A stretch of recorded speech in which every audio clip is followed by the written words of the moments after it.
that these places in rural Texas is what defines Texas, and certainly it's what the children of the world think about when they think of Texas.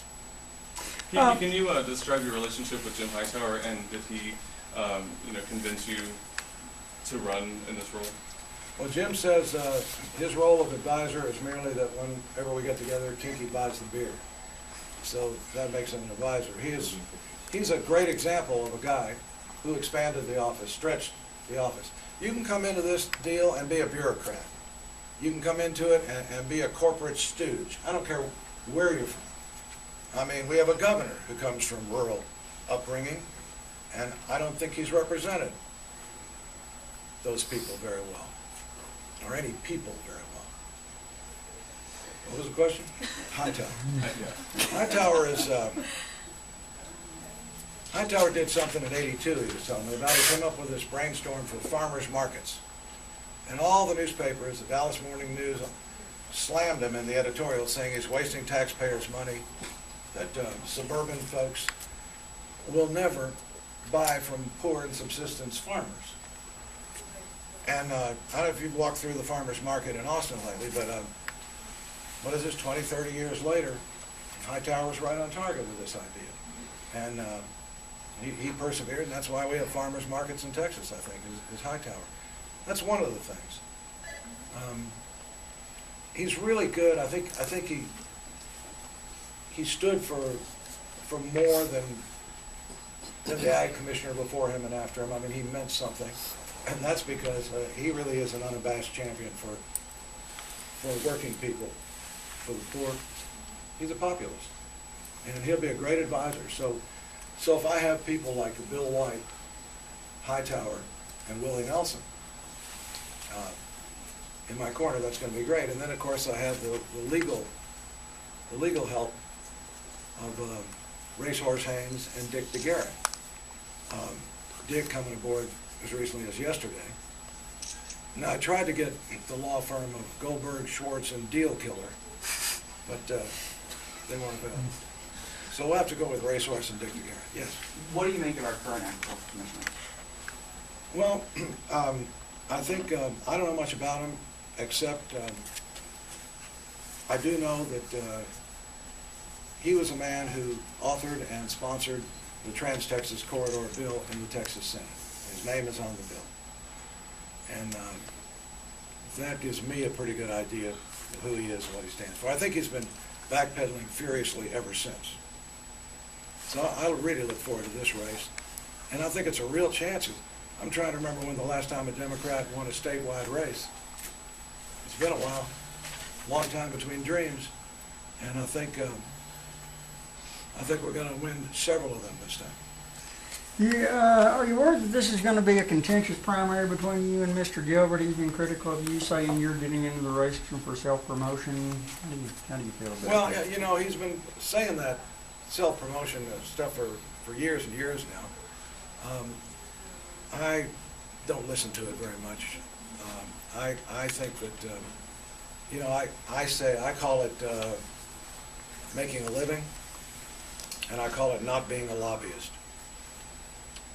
And as far as whether I'm a real Democrat or not, that is like trying to determine whether somebody's a real cowboy or not. These judgments should be left for God and small children. Do you think, having run as an independent, now as a Democrat for governor, now as an ag commissioner, do you think people are going to take you seriously with this position? Well, I think that kind of, whether the guy's serious or not, I don't think that is quite the same issue. It's not the same scrutiny as would be if you're running for governor. I don't think it means I have to be some serious policy wonk suddenly. So I don't even see that as an issue this time. In fact, that's one of the pleasant things about running for ag commissioner. I think it's something I can win, and people won't spit on you, and they won't make fun of my hair. What's the way you qualify? Is it the ranch? Is it the animal rescue operation, how do you meet that qualification in the state agriculture code? It requires you to have been in a farming business, And we have a cattle ag policy person, or a ranch that has both the ag property tax exemption and federal farm program participation. Well, we have the ranch that has the ag exemption. I don't know about the other federal, whatever that was, but we have cattle. We've bred cattle. We've had horses, and we've had cattle actually on and off for many years, going back to the 50s. And horses, donkeys, goats, pigs, chickens, dogs, and cats, and wildlife, which we protected. And you know, I grew up there. I mean, in this area, the hill country, and I've traveled the state a lot. You know, I've done this before.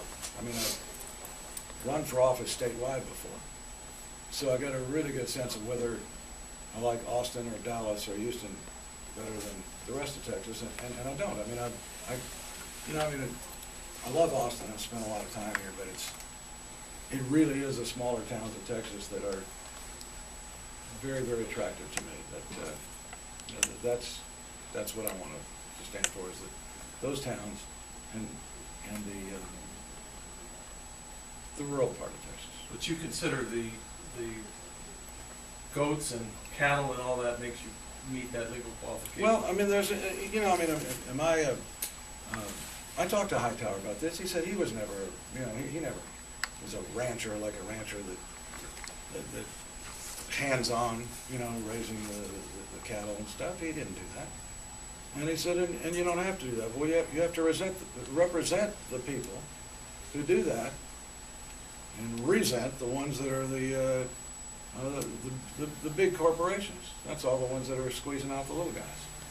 So it's a matter of appreciating the underdog here a little bit, and the underdog definitely is a small farmer and small rancher. How seriously did you look at the land commissioner post? Did you seriously consider that one? I looked at it, yeah, not very. I think this is something I think that fits, that's a natural fit. Although that could be done, that seems to me to cover, universities and a lot of finance stuff, business, a lot of business, and a little drier than ag commissioner. But once again, it's what you bring to the job, it's who you are. I think that's very important. If you're coming in to be a corrupt politician, just some sleaze bag drawn to politics, or if you're coming in as a stepping stone for something else, I'm too old for that now. I can't even say I'm too young for Medicare and too old for women to care anymore. So.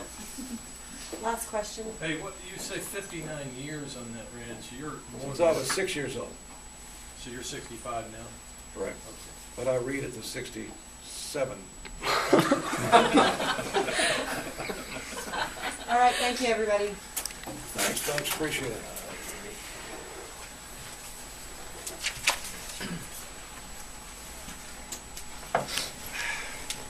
Well, how are you? I'm all right. How are you, sir? Not worried then about somebody challenging your qualification. Well, they can challenge it. I'm sure he will. Thank you. Yeah. That's all he's been doing. You think that's where that came from? Yeah, I'm sure. Good to see you, brother. But, we've been over there with Hightower. He thinks everything is kosher. Sounds good to me. Smells good from here.